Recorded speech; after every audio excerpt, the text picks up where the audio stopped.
How's it going? Happy Sunday. Hope you're feeling good.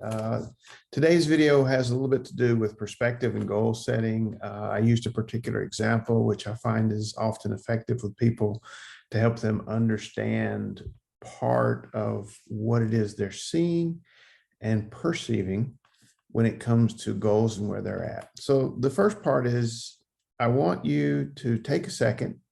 If you have to, when I'm done asking this, pause the video and sit down with a piece of paper and write down your top 5 goals. I know you're looking at me now going, what do you mean 5 goals?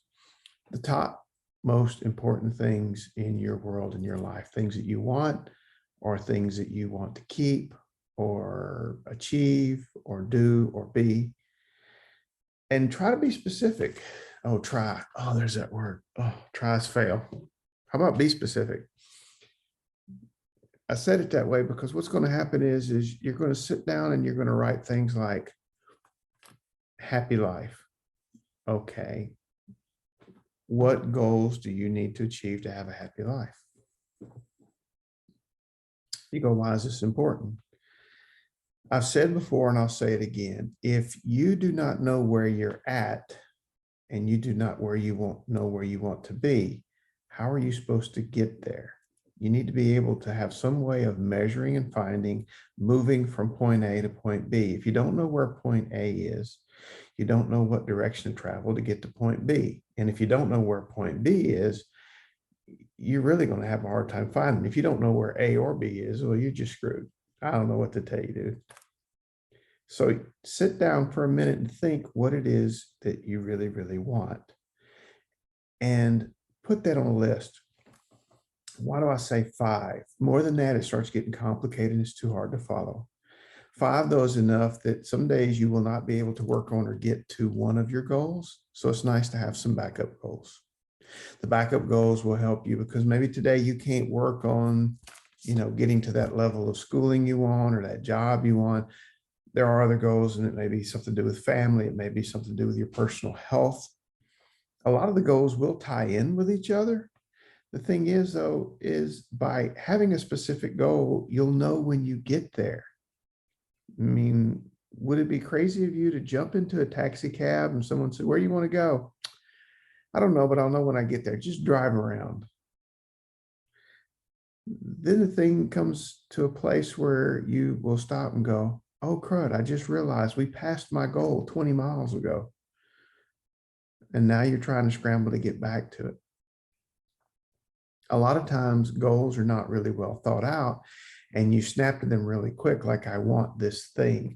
I want this person to date or something like that. Or I want this job or I want this car.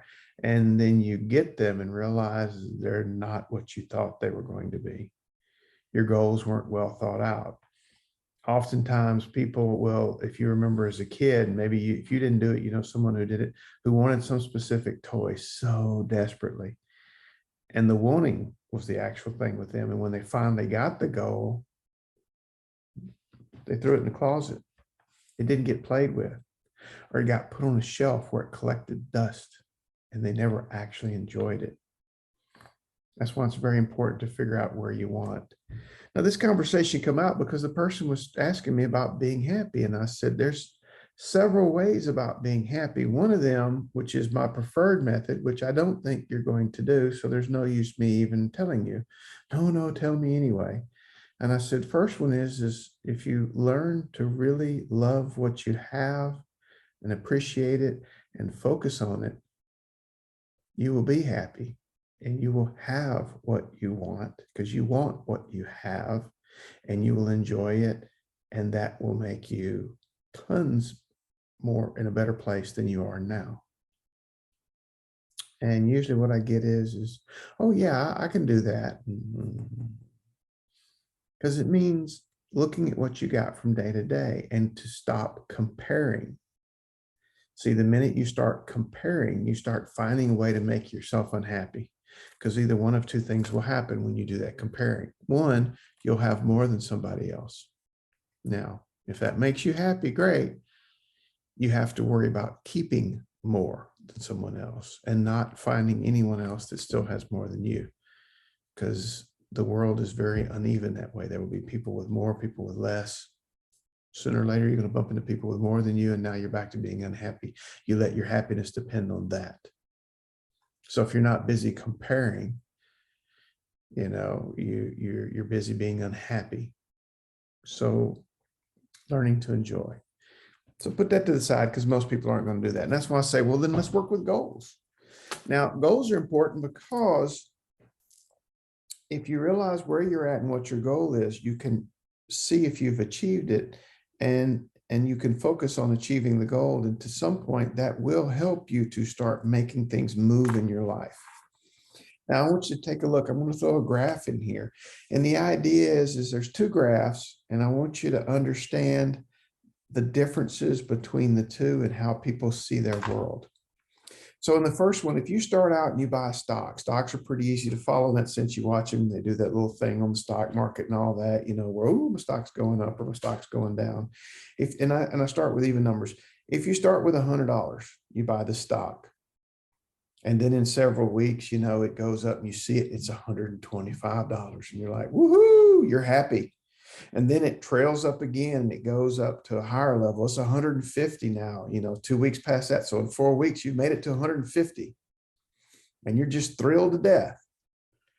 And then things get a little tough in the market. It tumbles a little bit and, it loses $40 and now it's down to 110.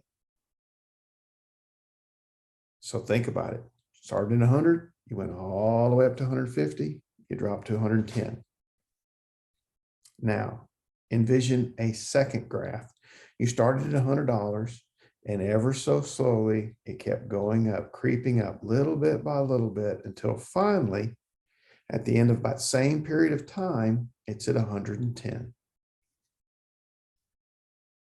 If I asked the person who had the first stock, how are they doing?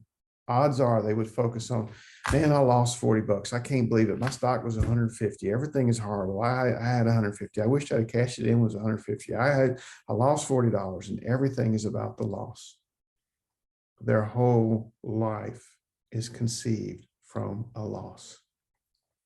They will always look at the highest point or compare themselves to the people with the most and see themselves as being lost down at the bottom. They lost all that money, or other people were so fortunate they weren't because they're not as fortunate as them. And there's that comparison thing again, and locked in on a very small part of that graph.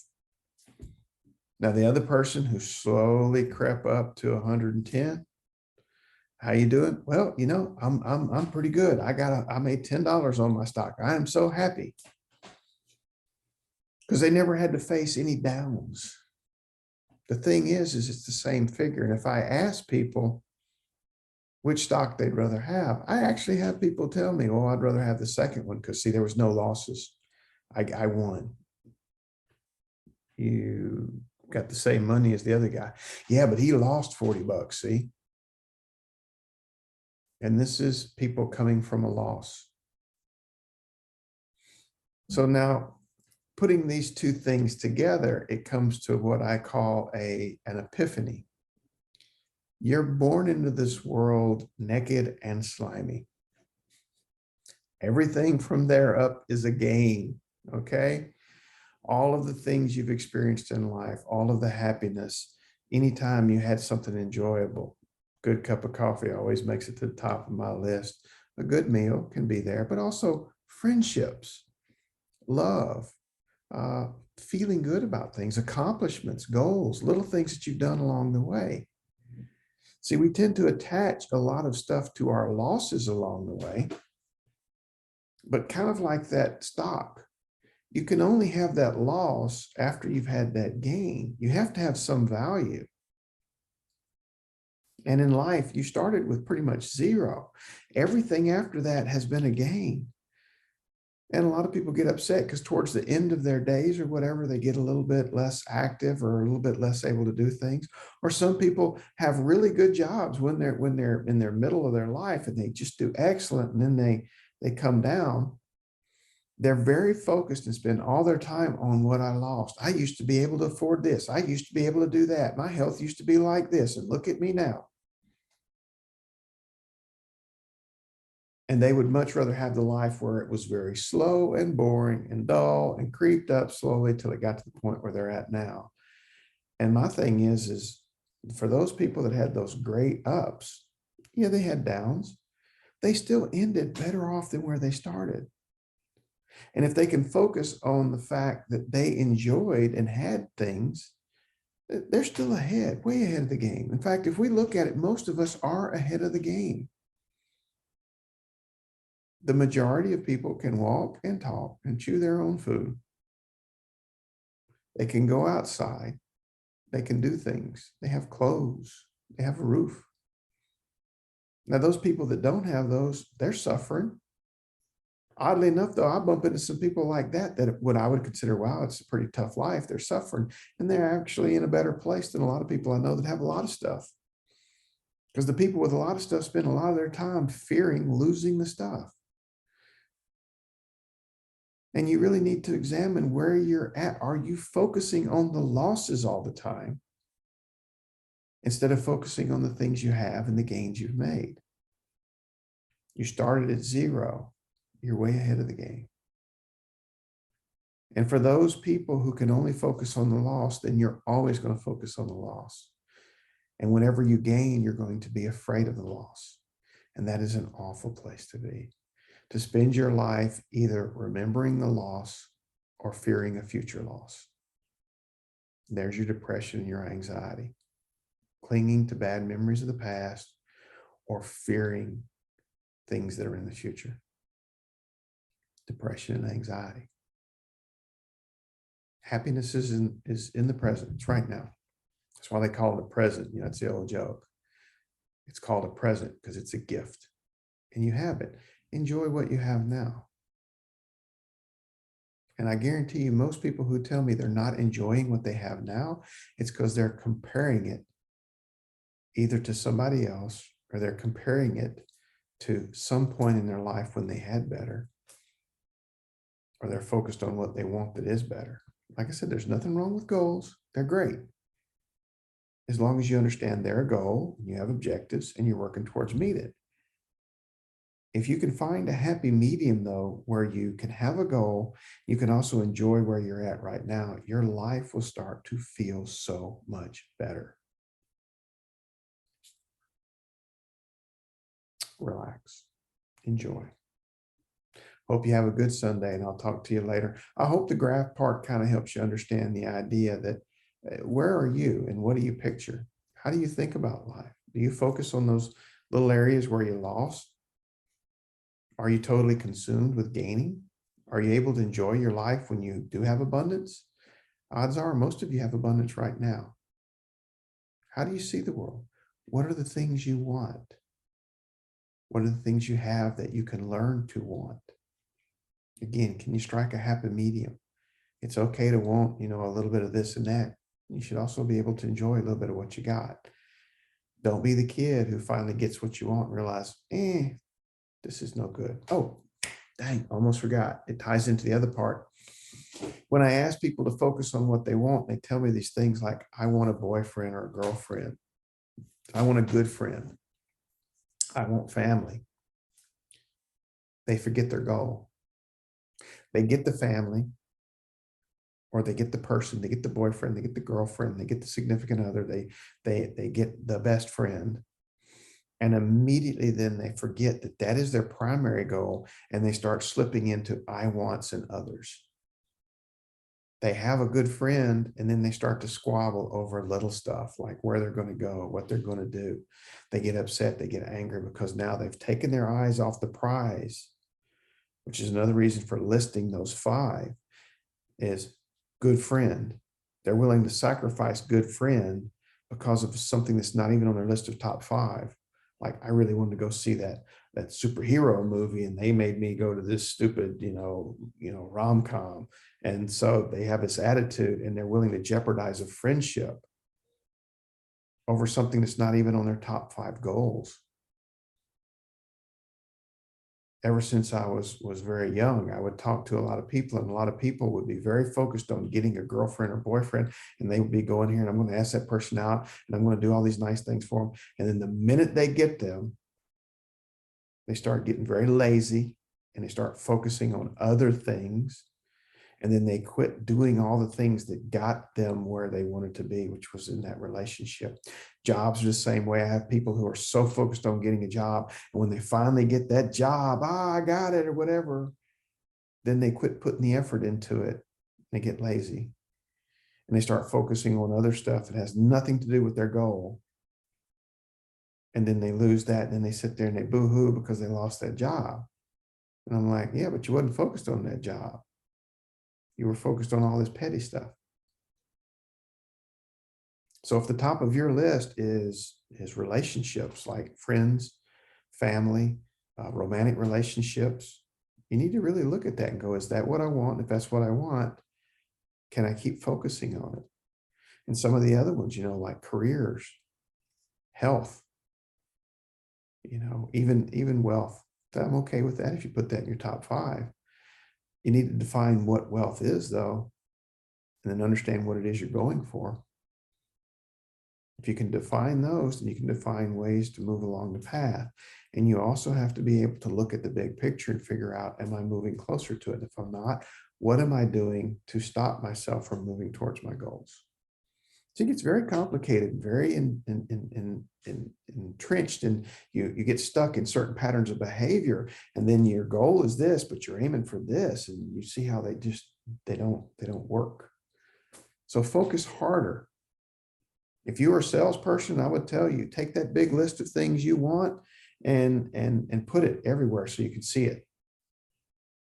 Take that list of 5 things you want. It should be sitting on the corner of your computer, be sitting on your refrigerator, on your coffee pot, on the dashboard of your car. When you go to your office, it should be pinned up on your cubicle wall or on your desk or on your computer or somewhere where you can see it. So you remember, this is what I'm going for. This is what I'm moving towards. Don't lose sight of your goals. Eyes on the prize. Okay? So you have lots of stuff to work on figuring out your goals. Unless you want to do what I suggested first, which is figuring out how to be happy with what you have, that would be the premium. If you're not going to do that, that's okay. Back down one and go, what are my goals? And define your goals and focus on them. Or you can just wander around aimlessly all the time, hoping you get your goal. Good luck. And how will you know when you've bumped into it? How will you know that you've met the person that is the person of your life, or the friend of all friends, or the work of all work, or the item of all items? Because you didn't identify it. You're just hoping you'll get that special, magical, tingly feel when you get that item and you know it. But if you're busy with other things, you might not notice it, and those opportunities pass you by. That friend knocked on your door and you were too busy doing something else, and the friend went away because you never was able to focus on what you want. Okay? Take care. Hope you have a great Sunday. I'll talk to y'all later.